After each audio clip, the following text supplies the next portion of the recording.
Halo Insider, welcome to KDG Insight, ruang diskusi dari Kementerian FTABUB 2026 BEM FTABUB. Nah, di ruang diskusi ini kita akan membahas tentang kekerasan seksual yang berbasis gender, kesehatan mental, serta isu gender. Perkenalkan, aku Afdin yang akan menemani diskusi kalian pada hari ini.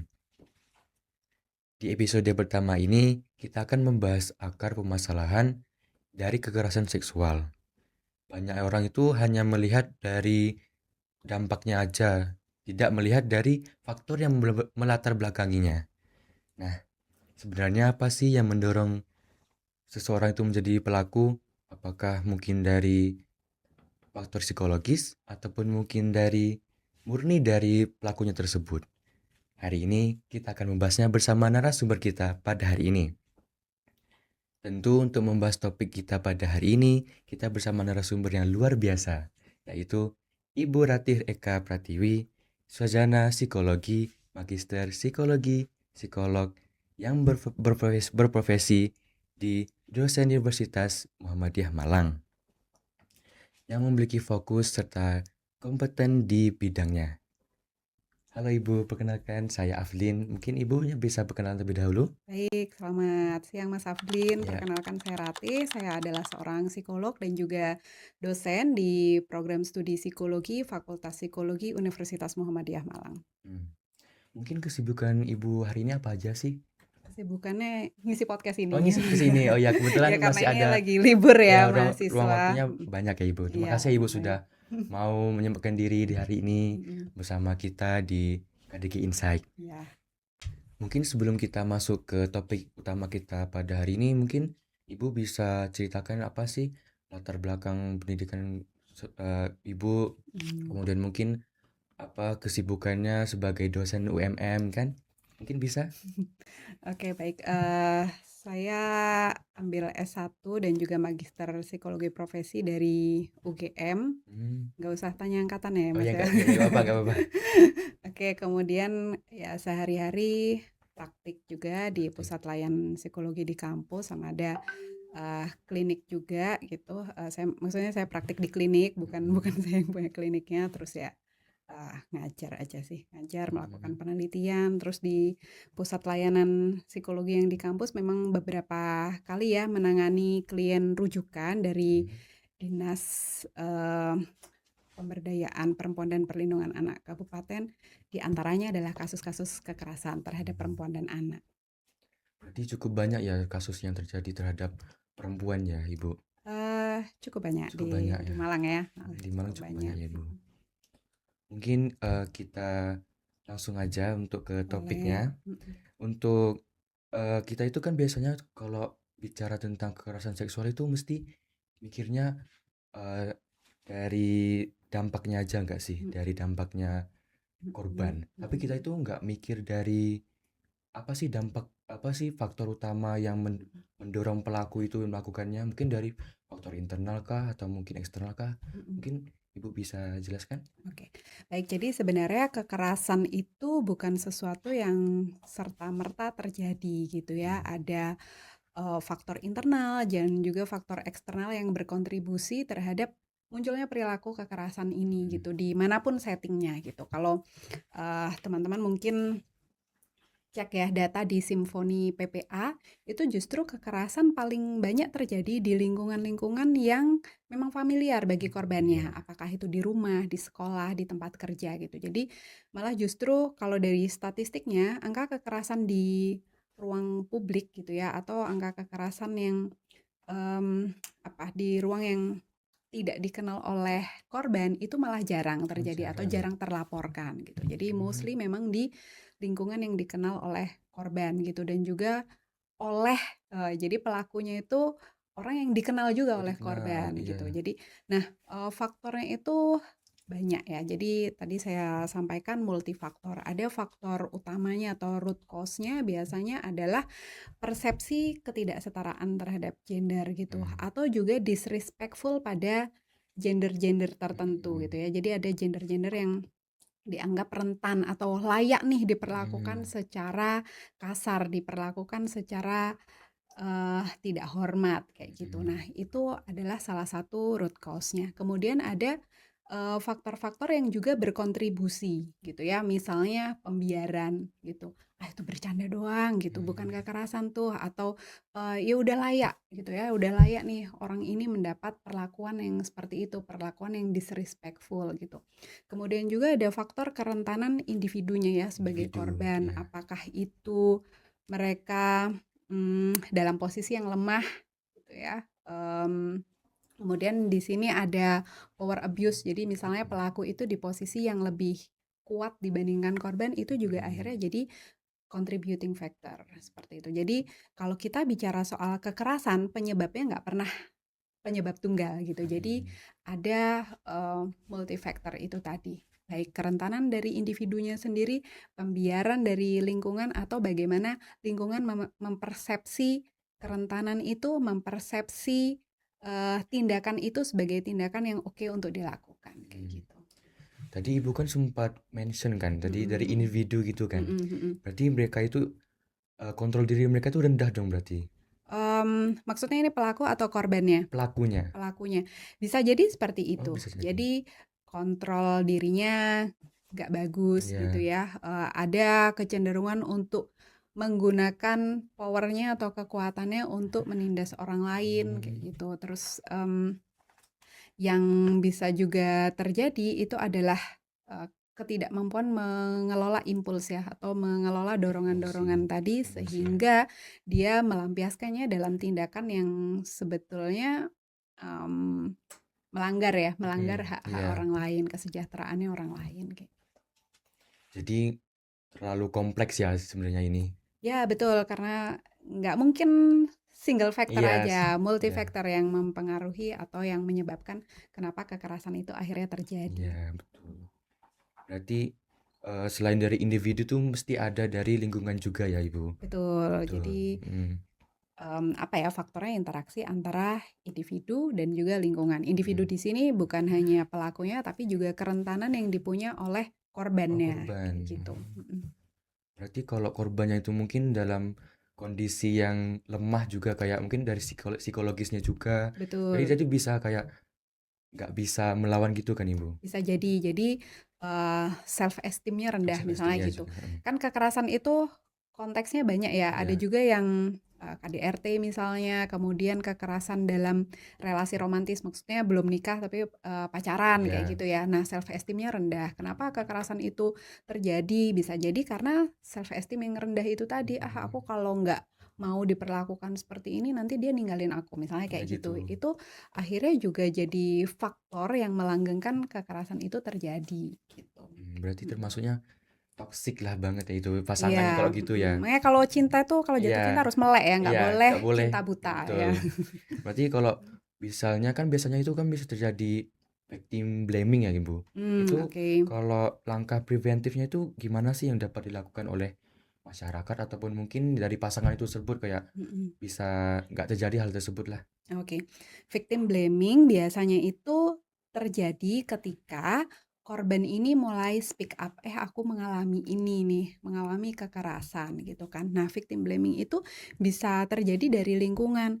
Kamu sih, misalnya menyalahkan soal pakaian. Hmm, Kamu sih pakaiannya terbuka iya, misalnya, pantesan disuit-suitin sama cowok kalau lewat. Nah, iya, padahal kan dia adalah korban gitu, iya. ketika dia berani speak up sebenarnya dia sudah melakukan hal yang tepat. Akhirnya banyak korban yang tidak berani untuk menyampaikan bahwa dia korban karena khawatir ada penghakiman dari lingkungan di sekitarnya gitu, Hmm, termasuk juga mungkin pelakunya gitu ya. Mmm, Bisa jadi pelakunya menyampaikan, "Kamu sih, pakai pakaian begini," atau "Kamu sih berperilaku demikian," gitu. Makanya ini mendorongku untuk melakukan tindakan kekerasan ini padamu, kayak gitu. Nah, hmm. itu bisa bisa sangat memungkinkan itu Memungkinkan banget ya. terjadi. Mhm. Kebetulan saya itu pernah lihat di TikTok kalau nggak salah Mhm ya. mhm.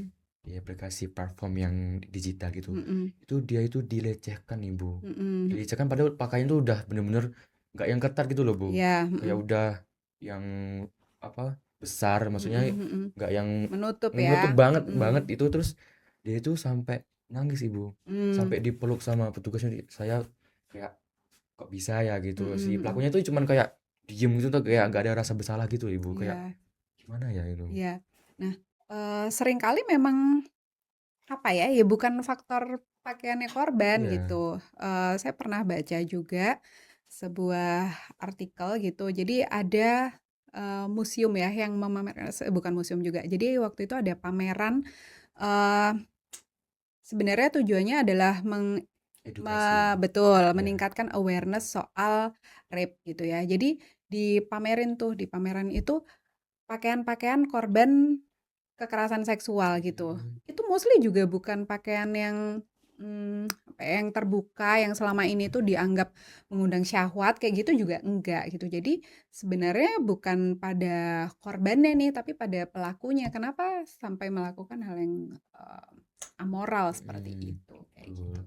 Mhm. Berarti kalau gitu kan berarti ya emang harus diedukasi lagi dong si yang pelakunya kan. Jadi kayak Oke, mhm gimana sih kok bisa sampai mereka itu kok bisa sampai lakuin gitu loh. mhm. Kayak Kadang nggak cukup berhenti di edukasi ya, edukasi Mas, ya. ya. Jadi, perlu dicari tahu nih kenapa pelaku ini sampai melakukan hal itu. Hmm. Terlebih kalau,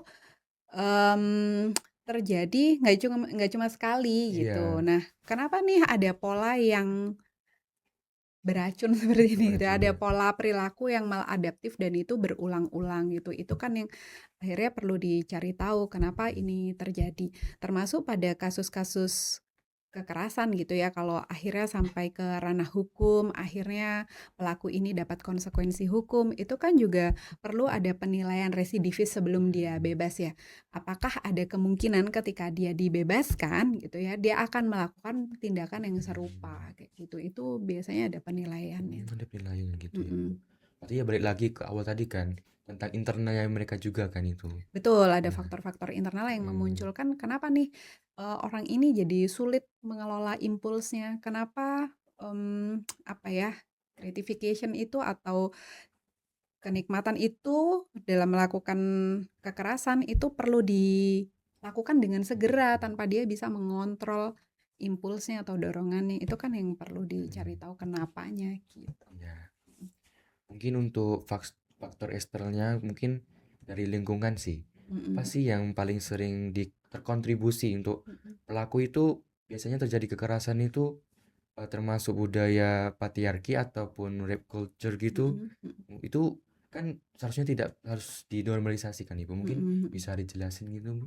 Oke, jadi kalau pernah tahu soal, mmm, apa, piramida ya, piramida Piramida. kekerasan, ya, Hmm. kekerasan itu bukan sekali lagi bukan sesuatu yang serta-merta terjadi gitu ya. Itu, bisa terjadi karena hal-hal yang sifatnya kayaknya sepele dan Kayaknya itu sepele. dinormalisasi. Misalnya kayak bercandaan-bercandaan seksis di tempat Hmm. kerja, Hmm. kayak gitu. Itu, salah satunya. Kemudian nanti kalau bercandaan seksis itu udah jadi bagian yang normal, "Ah, itu bercanda aja, ah, itu antar temen aja," gitu. Atau misalnya mempengaruhi orang untuk konform di lingkungan itu. Konform tuh menyesuaikan diri ya, Sendiri. kayak misalnya, "Ah, kalau nggak bisa diajak bercanda gitu itu bukan partner yang asik." Nah, hal-hal Hmm. seperti itu akhirnya dinormalisasi, akhirnya kekerasannya juga makin tereskalasi, yang awalnya cuman bercanda-bercanda, jokes yang seksis gitu ya. Nah, mulai muncul pelecehan-pelecehan yang sifatnya verbal, gitu ya, pelecehan yang verbal. Nah, kemudian ketika pelecehan yang verbal ini juga dinormalisasi Hmm. sebagai bagian dari apa ya, kultur atau kebiasaan di lingkungan itu gitu. Hmm. Bentuk kekerasannya akhirnya muncul dalam bentuk yang lebih parah lagi nih levelnya atau lebih tinggi lagi levelnya. Misalnya, apa, kekerasan seksual yang sifatnya kontak gitu, colek-colek Iya, misalnya kayak betul. gitu ya. Dan akhirnya, bisa muncul dalam bentuk kekerasan yang lebih brutal Hmm. gitu, salah satunya adalah pemerkosaan. Jadi pemerkosaan tuh cuma salah satu di antara, mmm, apa nih, Piramida. Oh top iya. piramidanya itu pemerkosaan tuh salah satunya Hmm. aja gitu. Mhm.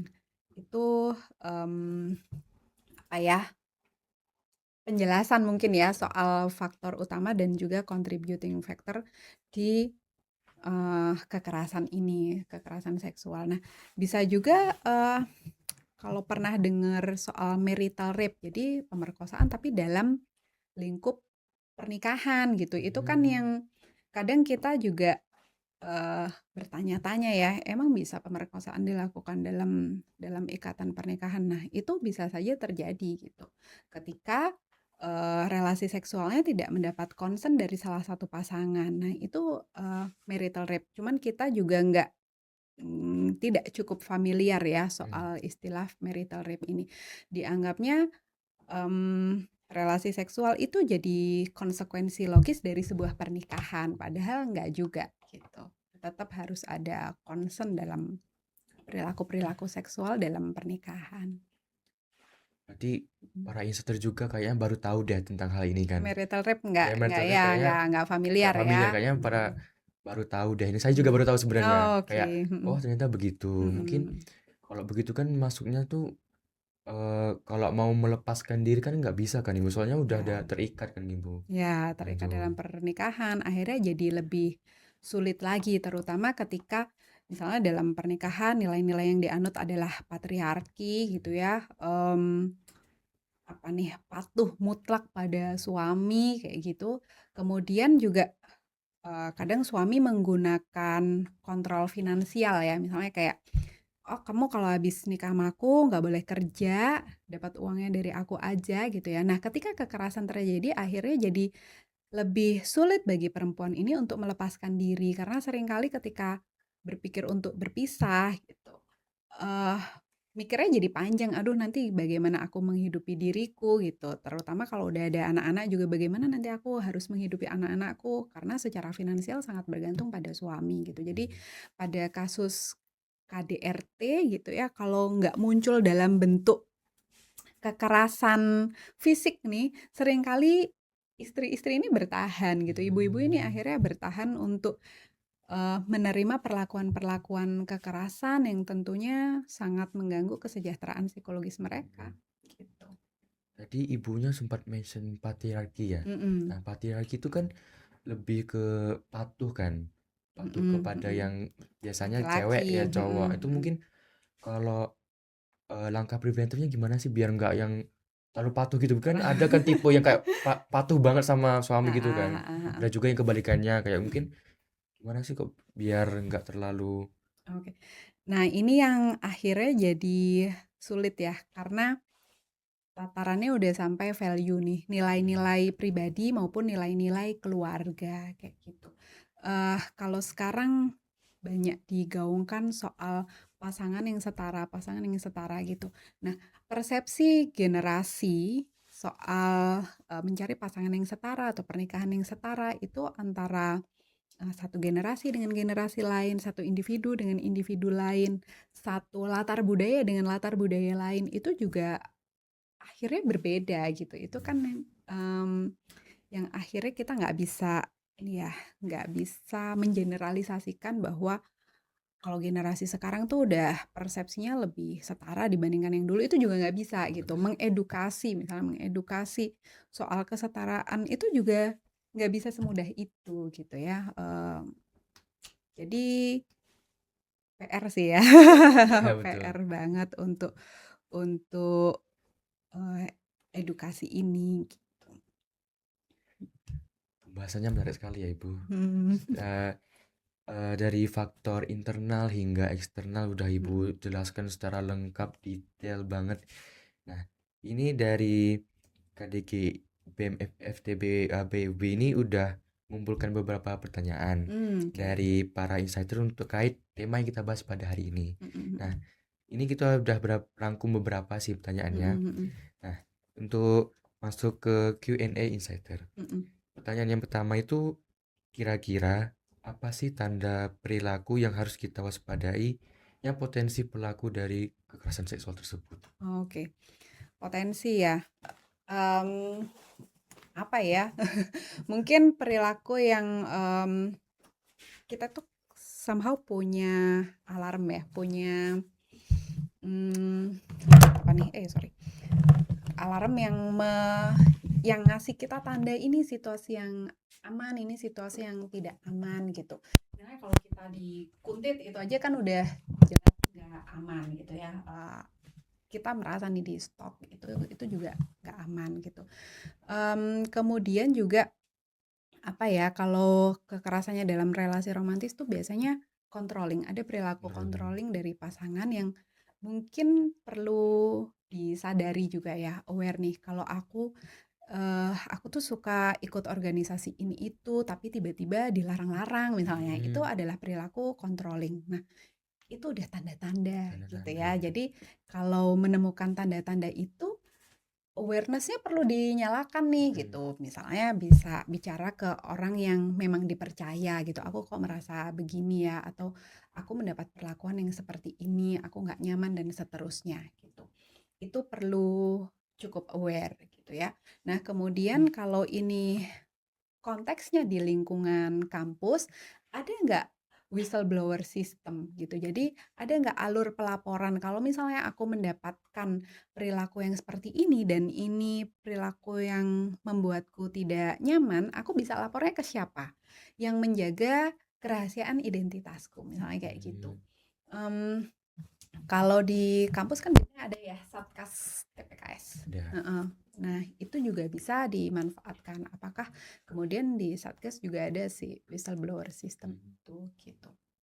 Mhm. Kebetulan kita juga kan KDG kan. Mhm KDG itu mhm. sebagai kontra dominasi gender itu Mhm. tempat sebagai Ruang aman lah ya. ruang aman, benar itu. Kimi ada itu. Mhm. Jadi tadi yang Ibu bilang tadi kan apa, potensi yang itu kan lebih ke eh, Relasi. relasi itu. Mhm Nah, mhm. itu kayak bisa terjadi faktor utama juga ya itu Mhm. termasuknya Ibu. Mmm, Salah salah satu satu. faktor karena memang kalau kita lihat dari statistik gitu, perilaku-perilaku kekerasan lebih banyak terjadi gitu ya di lingkungan-lingkungan yang familiar dan oleh orang-orang yang dikenal oleh korban Hmm, gitu. Jadi sebenarnya memang perlu apa ya, perlu aware gitu, perlu aware kalau misalnya arahnya ini udah nggak sehat gitu ya. Misalnya bercandaan-bercandaan yang sifatnya nggak sehat hmm. kayak gitu ya. Mmm, atau tindakan-tindakan yang arahnya itu lebih ke controlling kayak gitu juga, butuh awareness. Hmm. Kalau controlling tuh sama nggak sih sama dengan patriarki tadi yang Ibu bilang tadi, kayak sampai nyuruh-nyuruh, sampai kalau ini mereka itu nggak mau gitu loh. Mmm, Controlling itu lebih ke apa ya, kayak ngatur gitu, Atur. apa yang boleh dan apa yang nggak boleh dilakukan gitu, sampai akhirnya membatasi kayak kemerdekaan individu untuk Oh iya. bertindak. Nah, kayak gitu juga, bagian nih, tanda-tanda nih, red flag-nya nih gitu. Itu yang perlu dijadikan, catatan ya, untuk bisa lebih aware, lebih sadar diri Hmm. bahwa ini adalah sesuatu yang nggak oke, ini bisa berpotensi mengganggu kesejahteraan psikologis seseorang, kayak gitu. Baik, insighter dari episode pertama ini kita belajar bahwa kekerasan seksual tidak terjadi secara tiba-tiba. Nah, ada berbagai faktor internal dari pelaku, yaitu kondisi psikologis, kontrol diri, dan lain-lain. Untuk faktor eksternal itu ada budaya patriarki, ada victim blaming tadi, kemudian ada lingkungan yang lebih ke controlling tadi, Enabling ya, enabling enabling, ya itu tadi. lingkungan. Namun pembahasan kita masih belum selesai di sini. Di episode berikutnya, kita akan membahas dampak psikologis yang dialami korban kekerasan seksual, baik dalam jangka pendek maupun jangka panjang. Stay tune, Insider.